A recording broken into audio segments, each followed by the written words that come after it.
ಇವತ್ತಿನ ವ್ಲಾಗ್ ಏನಂದರೆ ನಮ್ಮದು ಫಾರ್ಚುನರ್ ಸರ್ವಿಸಿಗೆ ಬಿಟ್ಟಿದ್ದೆ. ಸೊ ಬಿಲ್ ಬಂದ್ಬಿಟ್ಟು ಲಕ್ಷಾನುಗಟ್ಟಲೆ ಆಗಿದೆ. ಎಷ್ಟು ಲಕ್ಷ ಅಂತ ಕೊನೆಯಲ್ಲಿ ಹೇಳ್ತೀನಿ. ಸೊ ಏನು ಮೇಜರ್ ರಿಪೇರ್ ಏನಿರಲಿಲ್ಲ, ಇಂಜಿನ್ ಸರ್ವಿಸಿಂಗ್ ಏನಿರಲಿಲ್ಲ, ಇಲ್ಲ ಕ್ಲಚ್ ಆಗಲಿ ಗೇರ್ ಬಾಕ್ಸ್ ಆಗಲಿ ಆ ಥರ ಏನು ಮೇಜರ್ ಇರಲಿಲ್ಲ. ಸೊ ಬರೀ ಶಾಕರ್ಸು, ಸಸ್ಪೆನ್ಷನ್ನು, ಸ್ಟೇರಿಂಗ್ ಬಾಕ್ಸ್ ಇಷ್ಟು ರೀಪ್ಲೇಸ್ ಮಾಡಿದ್ದಕ್ಕೆ ನನ್ನ ಬಿಲ್ಲು ಲಕ್ಷಾನುಗಟ್ಟಲೆ ಆಗಿದೆ. ಲಕ್ಷ ಅಂದರೆ 1 ಲಕ್ಷ ಅಲ್ಲ ಅಂದ್ಕೊಳ್ಳಿ, ಜಾಸ್ತಿ ಆಗಿದೆ ಅಂತ. ಅದರಲ್ಲಿ ಜಿ ಎಸ್ ಟಿ ಎಷ್ಟು ಬಂದಿದೆ ಅಂದರೆ 50,000 ರೂಪಾಯಿ ಬರೀ ಜಿ ಎಸ್ ಟಿನೇ ಬಂದಿದೆ. ಎಷ್ಟು ಬಿಲ್ ಅಂತ ಲಾಸ್ಟ್ ಹೇಳ್ತೀನಿ, ಹಂಗೆ ವ್ಲಾಗಲ್ಲಿರಿ. ನಾನು ಲಾಸ್ಟ್ ವ್ಲಾಗಲ್ಲಿ ನೋಡಿರ್ತೀರ, ನನ್ನ ಹತ್ರ ಇರೋದು ಟೊಯೋಟಾ ಫಾರ್ಚುನರ್ 2010 ಮಾಡಲ್. ಇದು ನಾನು ಸೆಕೆಂಡ್ಸ್ ತೊಗೊಂಡು ಆಲ್ಮೋಸ್ಟ್ 4-5 ವರ್ಷ ಆಯಿತು. ಕಾರ್ನ ರಿಪೇರ್ ಬಂದಿತ್ತು ಆವಾಗ್ಲೂ, ಸಸ್ಪೆನ್ಷನ್ನು ಶಾಕರ್ಸ್ ಎಲ್ಲ ತುಂಬ ರಿಪೇರ್ ಬಂದಿತ್ತು. ಸೊ ನಾನೇನು ಮಾಡಿದೆ, ಶೋರೂಮಲ್ಲಿ ಹೆಂಗಿದ್ರು ಜಿ ಎಸ್ ಟಿ ಎಲ್ಲ ಹಾಕ್ತಾರೆ ಆ್ಯಂಡ್ ಬಿಲ್ ಕೂಡ ಜಾಸ್ತಿ ಆಗುತ್ತೆ, ಪಾರ್ಟ್ಸ್ ತುಂಬ ಜಾಸ್ತಿ ಕಾಸ್ಟ್ಲಿ ಇರ್ತವೆ ಅಂದ್ಬಿಟ್ಟು ನಾನೇನು ಮಾಡಿದೆ, ಲೋಕಲ್ ಗ್ಯಾರೇಜಲ್ಲಿ ರೀಪ್ಲೇಸ್ ಮಾಡಿಸ್ದೆ. ಅಲ್ಲೇ ಮಾಡಿದ್ದು ತಪ್ಪು ಅನ್ಸುತ್ತೆ ಮೋಸ್ಟ್ಲಿ. ಲೋಕಲ್ ಗ್ಯಾರೇಜ್ ಏನು ಮಾಡಿದೆ ಅಂದರೆ ಶೋರೂಮಿಂದನೇ ಪಾರ್ಟ್ಸ್ ತಂದ ವಿತ್ ಜಿ ಎಸ್ ಟಿ.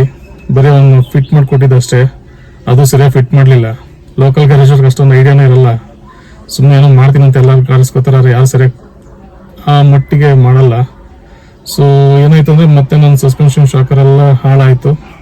ಅದ್ರ ಜೊತೆ ಸ್ಟೇರಿಂಗ್ ಬಾಕ್ಸ್ ಮೊದಲಿಂದ ಪ್ರಾಬ್ಲಮ್ ಇತ್ತು, ಅದನ್ನ ಲೇಟಾಗಿ ರಿಪ್ಲೇಸ್ ಮಾಡೋಣ ಅಂತ ಅಂದ್ಕೊಂಡಿದ್ದೆ.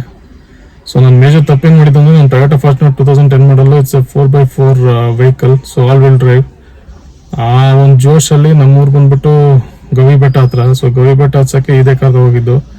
ಈ ಕಾರಲ್ಲಿ ನಾನು ಆಲ್ಮೋಸ್ಟ್ ಒಂದು 9 ಅಡಲ್ಟ್ಸ್ 2 ಇಲ್ಲ 3 ಚಿಲ್ಡ್ರನ್ಸ್ ಹಾಕೊಂಡು ಗವಿ ಬೆಟ್ಟ ಹಚ್ಬಿಟ್ಟಿದ್ದೆ ಟಾಪ್ಗೆ ಇದೇ ಕಾರಲ್ಲಿ. ಸೊ ಅಲ್ಲೇ ನನ್ನ ಸಸ್ಪೆನ್ಷನ್ ಶಾಕರ್ಸ್ ಹೋಗಿದ್ದು. ಇಲ್ಲಾಂದ್ರೆ ಯೂಶಲಿ ಹೋಗಲ್ಲ ಸಸ್ಪೆನ್ಷನ್ ಶಾಕರ್ಸ್, ಯಾಕಂದ್ರೆ ಟೊಯೋಟಾ ಅಂದರೆ ಒಂದು ಬ್ರ್ಯಾಂಡು, ಸೊ ಅಷ್ಟು ಬೇಗ ಏನು ಡ್ಯಾಮೇಜ್ ಏನು ಆಗಲ್ಲ. ಸೊ ಇದರಿಂದ ನಾನು ಏನಾದ್ರು ಟ್ರೈ ಮಾಡ್ತಾ ಇದ್ದೀನಿ ಅಂದರೆ, ನೋಡಿ ಈಗ ನೀವು ಸೆಕೆಂಡ್ ಹ್ಯಾಂಡ್ ಕಾರ್ ತಗೋತೀರಾ. ಸೊ ಕಾರ್ ತಗೋಬೇಕಾದ್ರೆ ತುಂಬ ಹುಷಾರಾಗಿರಿ. ಯೂಶಲಿ ಕಾರ್ ಅಂದರೆ ಬರೀ ಇಂಜಿನ್ ಒಂದೇ ಇರಲ್ಲ, ಕಾರ್ಗೆ ತುಂಬಾ ಪಾರ್ಟ್ಸ್ ಇರುತ್ತೆ. ಗೇರ್ ಬಾಕ್ಸ್ ಆಗಲಿ, ಕ್ಲಚ್ ಆಗಲಿ, ಸಸ್ಪೆನ್ಷನ್ ಆಗಲಿ, ಶಾಕರ್ಸ್ ಆಗಲಿ, ಇವೆಲ್ಲ ತುಂಬಾ ಇಂಪಾರ್ಟೆಂಟು. ಸ್ಟೇರಿಂಗ್ ಬಾಕ್ಸ್, ಸೊ ಎಲ್ಲನೂ ತುಂಬ ಕಾಸ್ಟ್ಲಿ ಇರುತ್ತೆ.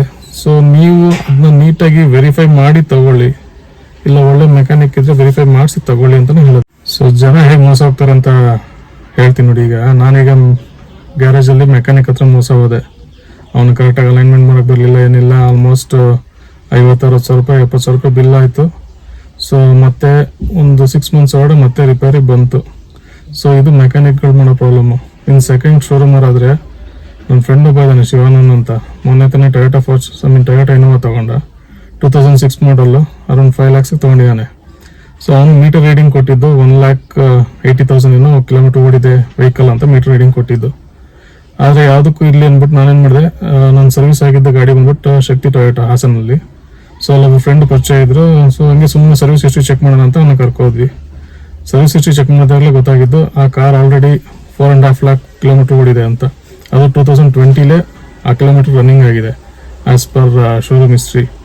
ಸೊ ಈಗ 2025 ಲೆಕ್ಕ ಹಾಕಿ ಇನ್ನೆಷ್ಟು ಓಡಿದೆ ಗಾಡಿ ಅಂತ. ಸೊ ಈ ಥರ ಎಲ್ಲ ಮೋಸ ಮಾಡ್ತಾರೆ. ಸೊ ನೀವು ಗಾಡಿ ತಗೋಬೇಕಾದ್ರೆ ಯೂಶಲಿ ಸರ್ವಿಸ್ ಹಿಸ್ಟ್ರಿ ಚೆಕ್ ಮಾಡಿ. ಸೊ ಬನ್ನಿ ಈಗ ಬಿಲ್ ತೋರಿಸ್ತೀನಿ, ಪಕ್ಕಾ ಶಾಕ್ ಆಗ್ತೀರ ನೀವು. ಶಾಕ್ ಆಗಲಿ ಅಂತ ತಾನೇ ಬಿಲ್ ತೋರಿಸ್ತಾ ಇರೋದು, ನೋಡ್ಕಂತ ಬಿಲ್ನ. ಸೊ ಇದು ಫಾರ್ಚುನರ್ ಬಿಲ್ಲು, ಹೋಪ್ಫುಲಿ ನಿಮ್ಗೆ ಕಾಣಿಸ್ತಾ ಇದೆ ಅಂತ ಅನ್ಸುತ್ತೆ ನೋಡಿ. ಬಿಲ್ ಬಂದ್ಬಿಟ್ಟು 2,29,000 ಚಿಲ್ಲರೆ ಆಗಿದೆ. ಯಾರೋ ಊಹೆ ಮಾಡಿದ್ರೆ ಎಷ್ಟು ಬಿಲ್ ಆಗುತ್ತೆ ಅಂತ. ಅದ್ರಲ್ಲಿ ನೋಡಿ ಬರೀ ಜಿ ಎಸ್ ಟಿನೇ, ಸ್ಟೇಟ್ ಜಿ ಎಸ್ ಟಿ 22,000 ಚಿಲ್ಲರೆ ಅಂತೆ, ಸೆಂಟ್ರಲ್ ಜಿ ಎಸ್ ಟಿ 22,000 ಚಿಲ್ಲರೆ ಅಂತೆ. ಬರೀ ಜಿ ಎಸ್ ಟಿನೇ 50,000 ರೂಪಾಯಿ ಹಾಕಿದ್ದಾರೆ. ಅದು ಬಿಟ್ಟು ಲೇಬರು, ಲಂಗೋಲೊಟ್ಟೆ, ಬದನೆಕಾಯಿ, ಅವು ಇವು ಅಂತೆಲ್ಲ ಸೇರಿಸಿ ನನಗೆ ಒಟ್ಟು 2,29,000 ಬಿಲ್ ಮಾಡಿದ್ದಾರೆ. ಇದ್ರಲ್ಲಿ ಮೇಜರ್ ಬಿಲ್ ಏನಾಗಿದೆ ಅಂತ ನಾನು ನಿಮಗೆ ಹಂಗೆ ಒಂದ್ಸಲ ತೋರಿಸ್ತೀನಿ ನೋಡಿ. ಅದರಲ್ಲಿ ಮೇಜರ್ ಆಗಿ ಈ ಲಿಂಕ್ ಪವರ್ ಸ್ಟೇರಿಂಗ್ ಅಂತ ಇದಲ್ಲ, ಇದು ಮೇಜರ್ ಆಗಿ ಚಾರ್ಜ್ ಆಗಿರೋದು. 70 ಚೇಂಜ್ ಅದೇ ಚಾರ್ಜ್ ಆಗಿದೆ. ಬಿಟ್ರೆ ಇದೊಂದು ಶಾಕ್ ಅಬ್ಸರ್ವರ್ ಕಿಟ್ಟು, ಇದೊಂದು ಬಂದ್ಬಿಟ್ಟು 30 ಚೇಂಜ್ ಏನೋ ಆಗಿದೆ. ಸೊ ಬಿಲ್ ನೋಡಿದ್ರೆ ಅನ್ಸುತ್ತೆ. ಸೊ ಮೇಜರ್ ಆಗಿ ಪವರ್ ಸ್ಟೇರಿಂಗು ಅದು ಬಂದ್ಬಿಟ್ಟು 59 ಚೇಂಜ್ ಏನೋ ಇದೆ, 58 ಚೇಂಜ್ ಇದೆ. ಜಿ ಎಸ್ ಟಿ ಎಲ್ಲ ಸೇರಿಸಿ 74 ಚೇಂಜ್ ಆಗಿದೆ. ಅದು ಬಿಟ್ಟರೆ ಶಾಕ್ ಅಬ್ಸರ್ವರ್ ಕಿಟ್ ಅದೊಂದು 34,000 ಹಾಕಿದ್ದಾರೆ. ಸೊ ಅವೆರಡೇ ನಿಮಗೆ ಆಲ್ಮೋಸ್ಟ್ 1,20,000 ಬರುತ್ತೆ. ಅದು ಬಿಟ್ಬಿಟ್ಟು ಈ ಬುಷ್ ಅವು ಇವು ಅಂತ ಒಂದು 50,000 ಹಾಕಿದ್ದಾರೆ ಅಂದ್ಕೊಳ್ಳಿ. ಸೊ ಅರೌಂಡ್ 1,71,000 ಆಗಿದೆ. ಅದು ಬಿಟ್ಟು 10,000 ಸಮಥಿಂಗ್ ಏನೋ ಲೇಬರ್ ಹಾಕಿದ್ದಾರೆ. So labour charges. ಸೊ ಅದು ಬಿಟ್ಟು ಮಿಕ್ಕಿದೆಲ್ಲ GSTನೇ. ಸೊ ನೀವು ಡಿಸೈಡ್ ಮಾಡಿ ಏನು ಮಾಡ್ತೀರಾ ಅಂತ. ಈ ಕಡೆ ಶೋರೂಮ್ಗೂ ಹೋಗಂಗಿಲ್ಲ, ಆಚ ಕಡೆನೂ ಮಾಡ್ಸಂಗಿಲ್ಲ. ಸೊ ಏನು ತಿಳ್ಕೊಬೇಕಂದ್ರೆ ಇದ್ರಲ್ಲಿ ನಿಮಗೆ ಇನ್ ಕೇಸ್ ನಿಮ್ಗೆ ಯಾರೋ ಒಳ್ಳೆ ಗೊತ್ತಿರೋ ಮೆಕ್ಯಾನಿಕ್ ಇದ್ದು ಟ್ರಸ್ಟ್ ವರ್ತಿ ಆಗಿರೋ ಮೆಕ್ಯಾನಿಕ್ ಇದ್ರೆ ಮಾತ್ರ ಅವ್ರ ಹತ್ರ ತಗೋಗಿ ಗಾಡಿ ಬಿಟ್ಬಿಟ್ಟು ಪಾರ್ಟ್ಸ್ ಎಲ್ಲ ನೀವೇ ತಗೋಗಿ ಅವ್ರಿಗೆ ಕೊಟ್ಟು ಮುಂದೆ ಕೂತ್ಕೊಂಡು ಹಾಕ್ಸಿದ್ರೆ ಉಳ್ಕೊಳುತ್ತೆ. ಇಲ್ಲಾಂದ್ರೆ ಈ ತರ ಶೋರೂಮ್ಗೆಲ್ಲ ಹೋದ್ರೆ ನೋಡಿ ಬರೀ 50,000 ರೂಪಾಯಿ GST ಆಯ್ತು. ಸೊ ನಾನು ಲೋಕಲ್ ಗ್ಯಾರೇಜ್ ಹೋಗಿದ್ರೆ 50,000 ರೂಪಾಯಿ ಉಳಿಸ್ಬೋದಾಯ್ತು. ಅದು ನಂಗೆ ಲೋಕಲ್ ಗ್ಯಾರೇಜ್ ಮೇಲೆ ಯಾವ್ದ್ರ ಮೇಲೆ ಅಷ್ಟು ಟ್ರಸ್ಟ್ ಇಲ್ಲ. ಫಾರ್ ಎಕ್ಸಾಂಪಲ್ ಒಂದು ಹೇಳ್ತೀನಿ ಕೇಳಿ, ಒಂದು ಗ್ಯಾರೇಜ್ ಹೋಗಿದ್ದೆ ಸುಮ್ಮನೆ ಒಂದು ಕೊಟೇಶನ್ ತಗೊಳ್ಳೋಣ ಅಂತ. ಸೊ ಅವ್ರು ಫಸ್ಟ್ ನಂಗೆ ಕೊಟ್ಟಿದ್ದ ಕೊಟೇಶನ್ ಬಂದ್ಬಿಟ್ಟು ಸಸ್ಪೆನ್ಷನ್, ಶಾಕರ್ಸು ಮತ್ತೆ ಈ ಸ್ಟೇರಿಂಗ್ ಓವರ್ ಹಾಲಿಂಗ್ ಎಲ್ಲ ಮಾಡೋದಕ್ಕೆ ಅರೌಂಡ್ 50,000-60,000 ಕೊಟ್ಟಿದ್ರು ಒಂದು ಕೊಟೇಶನ್. ಒಂದು 2 days ಬಿಟ್ಬಿಟ್ಟು ಅವರೇ ನನಗೆ 1 lakh ಚೇಂಜ್ ಕೊಟೇಶನ್ ಕೊಡ್ತಾರೆ. ಸೊ ಅವ್ರು ಕೊಟ್ಟಿರೋ ಪಾರ್ಟ್ಸ್ ಕಾಸ್ಟ್ ನಾನು ವೆರಿಫೈ ಮಾಡಿದಾಗ ಶೋರೂಮಲ್ಲೇ ತುಂಬ ಕಮ್ಮಿ ಇತ್ತು. ಸೊ ಹಾಗಾಗಿ ನನಗೆ ಯಾವುದ್ರ ಮೇಲೆ ಟ್ರಸ್ಟ್ ಇಲ್ಲದ ಕಾರಣ ನಾನು ಶೋರೂಮ್ಗೆ ಹೋಗ್ಬಿಟ್ಟು ರಿಪೇರ್ ಮಾಡಿಸ್ದೆ. ನಾನು ತುಂಬ ಲಾಂಗ್ ಟರ್ಮ್ ಈ ವೆಹಿಕಲ್ ಇಟ್ಕೋಬೇಕಂತ ಅನ್ಕೋತಾ ಇದ್ದೀನಿ, ಅದಕ್ಕೆ ರಿಪೇರ್ ಮಾಡಿಸ್ತಾ ಇರಲಿಲ್ಲ, ಹಂಗೆ ತಳ್ಬಿಡ್ತಿದ್ದೆ. ಯೂಶಲಿ ಹಂಗೆಲ್ಲ ಮಾಡೋದೆಲ್ಲರು. ಸೊ ನೀವು ಒಂದೊಳ್ಳೆ ಮೆಕ್ಯಾನಿಕ್ನ ಹುಡುಕಿ ನಿಮ್ಮ ಗಾಡಿನ ನೀಟಾಗಿ ಸರ್ವಿಸ್ ಮಾಡಿಸ್ಕೊಳ್ಳಿ. ನಂತರನೇ ತುಂಬ ದುಡ್ಡು ಕಳ್ಕೊಳಕ್ಕೆ ಹೋಗ್ಬೇಡಿ. ದುಡ್ಡು ಗಳಿಸೋದು ತುಂಬ ಕಷ್ಟ, ಕಳೆಯೋದು ತುಂಬ ಈಸಿ. ಆ ದುಡ್ಡನ್ನ ದುಡಿಯೋಕೆ ಎಷ್ಟು ಕಷ್ಟಪಟ್ಟಿರ್ತೀವಿ ನಮಗೆ ಗೊತ್ತಿರುತ್ತೆ. ಸೊ ಅರ್ಥ ಮಾಡ್ಕೊಳ್ಳಿ. ಇದರಿಂದ ಏನು ನೀತಿ ಪಾಠ ಹೇಳಕ್ಕೆ ಟ್ರೈ ಮಾಡ್ತಾ ಇದ್ದೀನಿ ಅಂದರೆ ಅರ್ಥ ಮಾಡ್ಕೊಳ್ಳಿ. ಗಾಡಿ ದೊಡ್ಡದಾದಷ್ಟು ಖರ್ಚು ದೊಡ್ಡದು. ಸೊ ಯಾವಾಗಲೂ ಶೋರೂಮಿಂದ ಹೊಸ ಗಾಡಿಗಳು ತಗೊಳ್ಳೋದು ಒಳ್ಳೆಯದು. ಸ್ವಲ್ಪ ಚಿಕ್ಕ ಗಾಡಿ ಆದ್ರೂ ಪರವಾಗಿಲ್ಲ, ಮೇಂಟೆನೆನ್ಸ್ ಈಸಿ. ಒಂದು 5 years 6 years down the line ನೀವು ಚೆನ್ನಾಗಿ ಗಾಡಿ ಮೇಂಟೈನ್ ಮಾಡಿದ್ರೆ ಆಲ್ಮೋಸ್ಟ್ 10 years ನಿಮ್ಗೆ ಏನು ಖರ್ಚು ಬೀಳಲ್ಲ. ಆ ಗಾಡಿ 1,00,000 ಕಿಲೋಮೀಟರ್ ಓಡಿದ್ಮೇಲೆ ಖರ್ಚುಗಳಂತ ಸ್ಟಾರ್ಟ್ ಆಗೋದು. ಸೊ 1,00,000 ಓಡಿಸೋಕೆ ತುಂಬಾ ಟೈಮ್ ಬೇಕು. ಸೊ ಶೋರೂಮ್ ಗಾಡಿ ತಗೊಂಡ್ರೆ ನಿಮ್ಗೆ ಯಾವುದು ಖರ್ಚಿರಲ್ಲ, ಅನ್ನೆಸರಿ ಅನ್ವಾಂಟೆಡ್ ಖರ್ಚು ಯಾವುದೂ ಇರಲ್ಲ, ನೆಮ್ಮದಿ ಆಗಿರ್ಬೋದು. ಸೆಕೆಂಡ್ಸ್ ಗಾಡಿ ತಗೋತೀನಿ ಅಂತ ಹೋದ್ರೆ ನೀವು ಅದೇ ಶೋರೂಮ್ಗಳಲ್ಲಿ ಟ್ರಸ್ಟೆಡ್ ಇದಿರುತ್ತೆ, ಸೆಕೆಂಡ್ ಗಾಡಿಗಳನ್ನ ಇಟ್ಟಿರ್ತಾರೆ ಅವರೇ. ಸೊ ಅಲ್ಲಿಂದನೇ ಗಾಡಿಗಳು ತಗೊಳ್ಳಿ. ಅಲ್ಲಿ ಸ್ವಲ್ಪ ಆಚ ಕಡೆಗಿಂತ 1,00,000-2,00,000 ಜಾಸ್ತಿನೇ ಆಗ್ಬೋದು, ಆದ್ರೂ ಪರವಾಗಿಲ್ಲ. ನಿಮ್ಗೆ ಒಳ್ಳೆ ಕ್ವಾಲಿಟಿ ಗಾಡಿಗಳು ಸಿಗ್ತವೆ, ಮತ್ತೆ ಸರ್ವಿಸ್ ಹಿಸ್ಟ್ರಿ ಇರೋ ಗಾಡಿಗಳು ಸಿಗ್ತವೆ. ಸೊ ಇದರಿಂದ ಏನಾಗುತ್ತೆ ಅಂದ್ರೆ ನೀವು ಆಲ್ಮೋಸ್ಟ್ ಒಂದು ಬ್ರಾಂಡೆಡ್ ಗಾಡಿಗಳನ್ನ ತಗೊಂಡಾಗ ಹೊಸ ಗಾಡಿನ ತಗೋತಾರ ಇರುತ್ತೆ. ಸೊ ಜಾಸ್ತಿ ಏನು ಖರ್ಚುಗಳೇನು ಬರಲ್ಲ. ಫಾರ್ ನೆಕ್ಸ್ಟ್ 2-3 years ಏನು ಖರ್ಚುಗಳೇನು ಬರಲ್ಲ. ಖರ್ಚೇ ಬರಲ್ಲ ಅಂತ ಹೇಳ್ತಿಲ್ಲ, ಒಂದು 2-3 years ಡೌನ್ ದ ಲೈನ್ ಏನು ಖರ್ಚು ಬರಲ್ಲ ಅಂತ ಹೇಳ್ತಿರೋದು. ಆದ್ರೆ ನೀವು ಏನಾರ ಲೋಕಲ್ ಯಾರು ಸೆಕೆಂಡ್ಸ್ ಮಾಡ್ತಾರೆ ಹಿಂಗೆ ಅಂತ ಏನಾರ ತಗೊಂಡ್ರಿ ಅಂತ ಇಟ್ಕೊಳ್ಳಿ ನಿಮ್ಮ ಗಾಡಿನ. ಅದ್ರಲ್ಲೂ ಒಬ್ಬರು ಲಕ್ಕಿದ್ರೆ ಮಾತ್ರ ಒಳ್ಳೊಳ್ಳೆ ಗಾಡಿಗಳು ಸಿಗೋದು, ಬಿಟ್ರೆ ಇನ್ನೆಲ್ಲರಿಗೂ ಟೋಪಿನೇ ಹಾಕೋದವರು. ಸೊ ಹುಷಾರಾಗಿ ನೋಡಿ ಗಾಡಿಗಳನ್ನ ತಗೊಳ್ಳಿ. ದೊಡ್ಡ ಗಾಡಿ ದೊಡ್ಡ ಖರ್ಚು, ಚಿಕ್ಕ ಗಾಡಿ ಚಿಕ್ಕ ಖರ್ಚು.